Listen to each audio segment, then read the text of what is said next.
Hello दोस्तों, अहाँ सबके अपना भनसाघर मैथिली में हम बहुत बहुत स्वागत करै छी। आइ हम कढ़ी बना के देखाएब। सबसे पहले एक बाउल लेलहुँ, एहिमे हम 100 ग्राम लगभग बेसन लेने छी। ये चना दालि के बेसन छियै, कोई भी दालि के बेसन लऽ सकै छी। और बेसन के पहले हम बढ़िया जकाँ चालि लेने छियै। और एहिमे हम नमक दऽ देबै स्वाद अनुसार, हींग कनी, जैसे टेस्ट बढ़िया आबै छै और पचबे और के काम करै छै। और अजवाइनो से फ्लेवर बढ़िया आबै छै, इहो फायदा करै छै। और जीरा लऽ लेलिए, हल्दी पाउडर और धनिया पत्ता काट के लऽ लेलिए। और ई हरियरका मिर्चाई और आदि का पेस्ट और नॉर्मल पानी द के एकरा बढ़िया जकाँ से मिला लेबै। और घोल तैयार करबै, यानी ना हम पतला घोल तैयार करबै ना गाढ़ा। और एकरा बढ़िया जकाँ मिला लेबै। एक साथ ज़्यादा पानी नहीं देबै, कनिए कनिए पानी द के एकदम गाढ़ा घोल बना के तैयार कर लेबै, जैसे कि बड़ी पसरतै नहीं आ गोल गोल बढ़िया जकाँ बड़ी बन के तैयार हेतै। एकरा 2 से 3 मिनट तक लगातार चलेबै, जैसे कि गुठली लंग्स और सब बढ़िया जकाँ हटि जेतै। देखियो कते नीक भ गेलै। आब एकरा 10 मिनट के लेल हम ढक के छोड़ि देलिए। 10 मिनट के बाद देखियो कते थिक भ गेलै, यानी ई ज़्यादा पतला नहीं छै और ना ही गाढ़ा। और एक चुटकी हम खाय वाला सोडा दऽ देलिए, ऊपर से कनी पानी दऽ देलिए। आ फेरो एकरा लगभग 2 से 3 मिनट तक मिक्स कऽ देबै, जैसे कि बड़ी बढ़िया बनै छै। अगर खाय वाला सोडा नहीं देबै तो 10 से 15 मिनट तक लगातार चलेबै आ फूले ला 10 मिनट छोड़ देबै तो बड़ी बढ़िया जकाँ फूल के तैयार हेतै। आब एना हम तेल लेने छियै लोहिया में, तेल गरम भ गेल छै और एतऽ हम सरसों तेल लेलिए। सरसों तेल में हम बड़ी छानबै, जैसे कि टेस्ट बढ़िया आबै छै। ओना कोनो भी तेल में छानि सकै छी। और एतऽ चम्मच से हम देलिए, हाथों से दऽ सकै छियै। और गैस के फ्लेम धीमिए रखबै, जैसे कि बढ़िया जकाँ छना जेतै। और कलर भी हल्का हल्का ब्राउन आबि गेलै और बहुत ही मुलायम बड़ी बन के तैयार होइ छै। और खास कर गर्मी में जहिया मन होइए तहिया तो लोग खेबे करे छै, लेकिन खास कर गर्मी में कढ़ी बड़ी सबसे ज़्यादा बढ़िया होइ छै, किया तऽ पेट के ठंडा रखे छै। और एतऽ हम छाँच से हम कढ़ी बड़ी बना के देखाएब, दहियो से बनै छै बहुत ही टेस्टी। और 3 से 4 मिनट के बाद एकरा हम सब बड़ी के हम निकाल लेबै।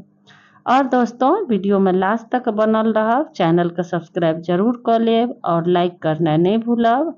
और वीडियो का लास्ट तक जरूर देख लेब। और देखियो बड़ी बन के तैयार भ गेलै, बहुत ही मुलायम बड़ी बन के तैयार भेलै।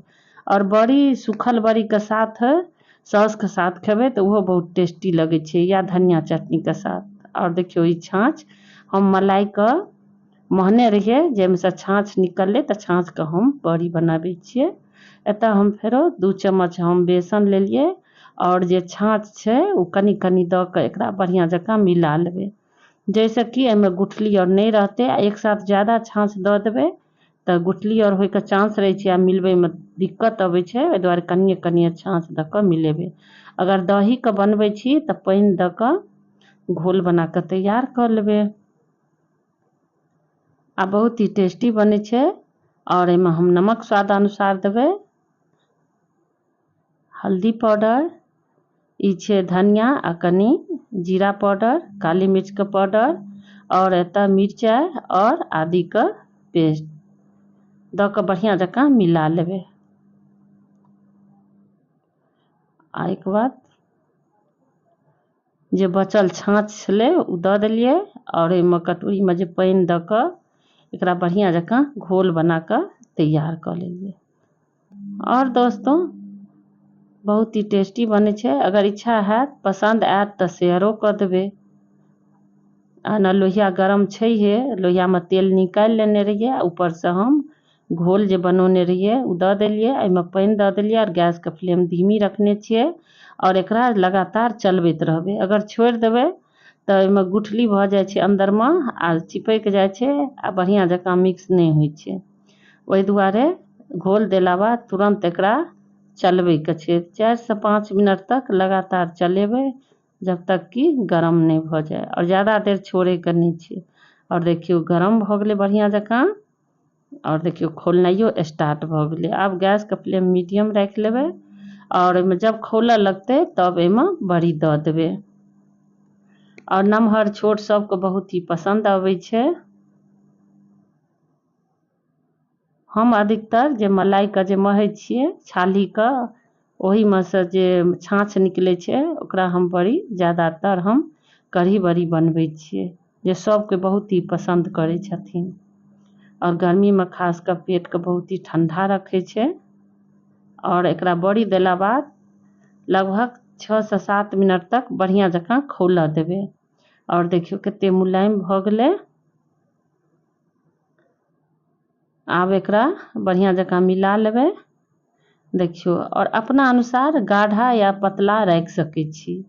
आब ढकि देबै और गैस के ऑफ कऽ देबै। आ ओहिके बाद 10 मिनट के बाद नीचे उतारि लेबै। एना हम तड़का लगेबै छौंका, एना दूगो हम सूखल मिरचाइ लेलियै, चाहे हरियरको मिरचाइ लऽ सकै छी, जीरा आ घी आ कनि हींग दऽ देलियै। एहि सबसँ बहुत ही टेस्टी बनै छै, टेस्ट बढ़िआँ आबै छै। करी पत्ता लऽ लेब अगर अछि तऽ, अगर नहि अछि तऽ कोनो बात नहि। हमरा पास छलै करी पत्ता तऽ हम दऽ देलियै। ओहिके बाद एहिमे हम कनि लाल मिरचाइ दऽ देलियै पाउडर, जे कश्मीरी लाल मिर्ची पाउडर होइए, जे सिर्फ कलर अबै छै, तीखा नहि होइ छै।